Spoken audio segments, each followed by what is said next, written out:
भगवते वासुदेवाय। जय श्री हरि। प्यारे भक्तों, आप सभी का स्वागत है आपके अपने चैनल कहानी सुनो में। माघ मास का महात्म्य आज हम 12वां अध्याय श्रवण करेंगे। भक्तगणों, माघ मास महात्म्य के 12वें अध्याय में एकादशी के व्रत का कितना महत्व है, इसी बारे में चर्चा की गई है। एकादशी का व्रत सर्वोत्तम व्रत है, यही बताया गया है माघ मास महात्म्य के 12वें अध्याय में। चलिए श्री हरि के चरणों में ध्यान करते हुए हम इस अध्याय को आरंभ करते हैं।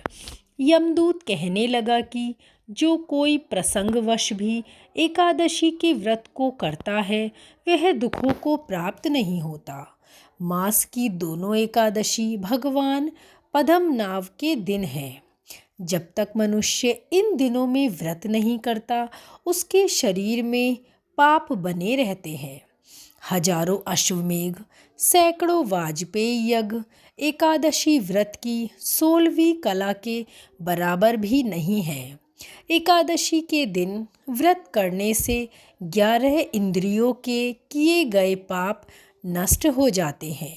गंगा, गया, काशी, पुष्कर, कुरुक्षेत्र, यमुना, चंद्रभागा कोई भी एकादशी के तुल्य नहीं है। इस दिन व्रत करके मनुष्य अनायास ही वैकुंठ लोक को प्राप्त करता है।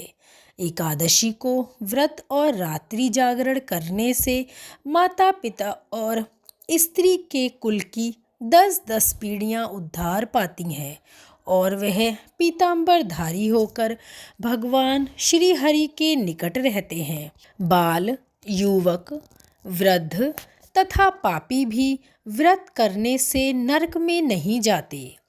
यमदूत कहता है कि हे वैश्य, मैं सूक्ष्म में तुमसे नरक से बचने का धर्म कहता हूँ। मन, कर्म और वचन से प्राणी मात्र का द्रोह ना करना, इंद्रियों को वश में रखना, दान देना, भगवान की सेवा करना, नियम पूर्वक वर्णाश्रम धर्म का पालन करना, इन कर्मों के करने से मनुष्य नरक से बचा रहता है। स्वर्ग प्राप्त करने की इच्छा से मनुष्य गरीब भी हो तो भी जूता, छतरी, अन्न, धन, जल कुछ ना कुछ दान देता रहे।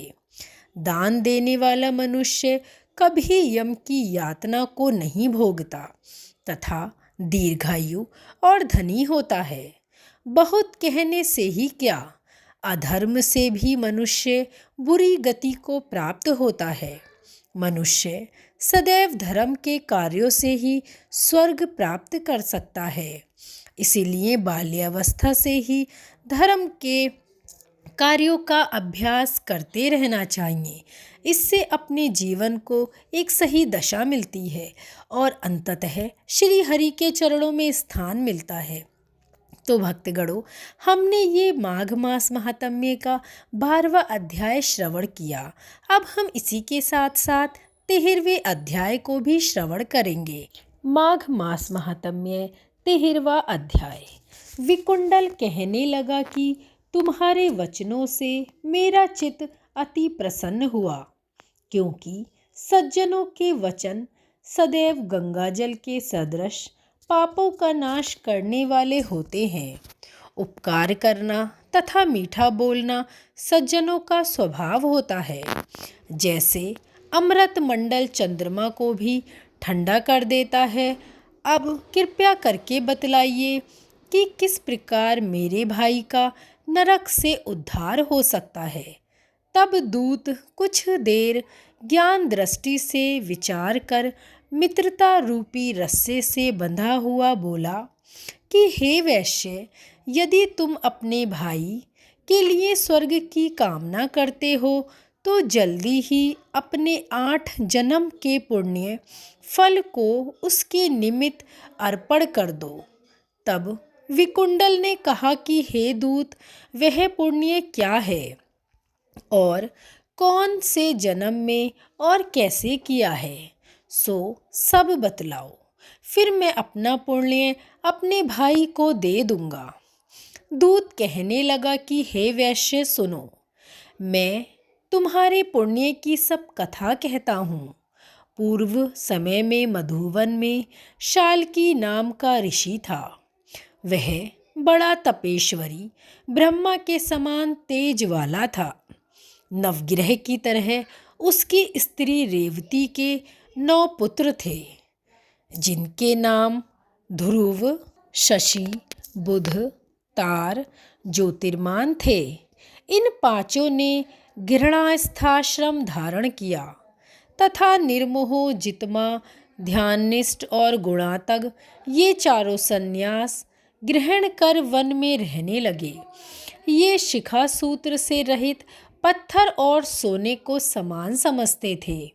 जो कोई अच्छा या बुरा उनको अन्न देता वही खा लेते, और कोई कैसा भी कपड़ा दे देता उसको ही पहन लेते। सदैव ब्रह्म के ही ध्यान में लगे रहते। इन चारों ने व्रत, शीत, निद्रा और आहार सबको जीत लिया। बस चर अचर को विष्णु रूप समझते मौन धारण करके संसार में विचरते थे। ये चारों महात्मा तुम्हारे घर आए। जब तुमने मध्याह्न के समय भूखे प्यासे इनको आंगन में देखा तो तुमने गदगद कंठ से आंखों में आंसू भरकर इनको नमस्कार करके इनका बड़ा आदर सत्कार किया। इनके चरणों को धोकर बड़े प्रेम से तुम इनसे कहने लगे कि आज मेरे अहोभाग्य हैं, आज मेरा जन्म सफल हुआ, मुझ पर भगवान प्रसन्न हुए, मैं सनाथ हुआ, मेरे माता पिता, पत्नी, पुत्र, गौ आदि सभी धन्य हुए। जो आज मैंने हरि के सदृश आपके दर्शन किए, सो हे वैश्य, इस प्रकार तुमने श्रद्धा से उनका पूजन किया और चरण धोकर जल को मस्तक से लगाया। फिर विधि पूर्वक इनका पूजन करके तुमने इन सन्यासियों को भोजन कराया। इन सन्यासियों ने भोजन करके रात को तुम्हारे घर में विश्राम किया और ब्रह्मा के ध्यान में लीन हो गए। इन सन्यासियों के सत्कार से जो पुण्य तुमको मिला सो भी कहने में मैं असमर्थ हूँ, क्योंकि सब भूतों में प्राणी श्रेष्ठ है। प्राणियों में बुद्धि वाले, बुद्धि वालों में मनुष्य, मनुष्यों में ब्राह्मण, विद्वानों में पुण्यात्मा और पुण्यात्माओं में ब्रह्मज्ञानी सर्वश्रेष्ठ हैं। ऐसी ही संगति से बड़े बड़े पाप नष्ट हो जाते हैं। यह पुण्य तुमने अपने पहले 8वें जन्म में किया था। सो यदि तुम अपने भाई को नरक से मुक्त कराना चाहते हो तो ये पुण्य दे दो। सो दूत के ऐसे वचन सुनकर उसने प्रसन्नचित्त से अपना पुण्य अपने भाई कुंडल को दे दिया और वह नरक से मुक्त हो गया और दोनों भाइयों से पूजित किए गए। दूत अपने स्थान को चला गया। इस प्रकार वैश्य के पुत्र विकुंडल ने अपना पुण्य देकर अपने भाई को नरक की यातना से छुड़वाया।